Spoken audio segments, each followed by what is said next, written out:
मिला दिया। जब वो वापस आया तो रहीम आग के पास बैठा आसमान के तारों को देख रहा था। करीम ने खाना उसके सामने रखा और कहा कि आओ खाना खा लेते हैं। लेकिन रहीम ने करीम के चेहरे की घबराहट महसूस कर ली। उसने गौर से उसे देखा तो करीम की नज़रें झुक गईं। कुछ लम्हे खामोशी रही। फिर रहीम ने आहिस्ता से पूछा कि क्या बात है करीम, तुम कुछ छुपा रहे हो? करीम के दिल पर जैसे बोझ पड़ गया। वो ज्यादा देर तक सच छुपा न सका। मुझसे गलती हो गई रहीम, मुझे माफ कर दो। उसकी आंखों में आंसू आ गए और वो रोने लगा। उसने रहीम से अपनी गलती का एतराफ कर लिया और माफी मांगने लगा। रहीम बहुत दुख और हैरत में था, मगर उसने करीम को माफ कर दिया और कहा कि लालच इंसान को अंधा कर देता है।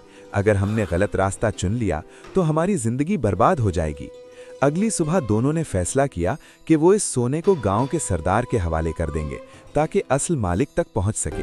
वो दोबारा सफर करते हुए अपने गांव वापस पहुंच गए।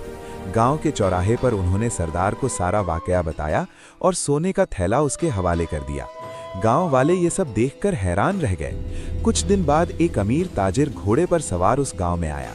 वो अपने खोए हुए सोने की तलाश में था। जब उसे पता चला कि दो नौजवानों ने उसका सोना वापस किया है तो वो बहुत खुश हुआ। उसने करीम और रहीम को उनकी ईमानदारी के बदले अच्छा खासा इनाम दिया। इनाम से दोनों दोस्तों ने गांव में एक छोटी सी दुकान खोल ली। वो मेहनत और ईमानदारी से तिजारत करने लगे।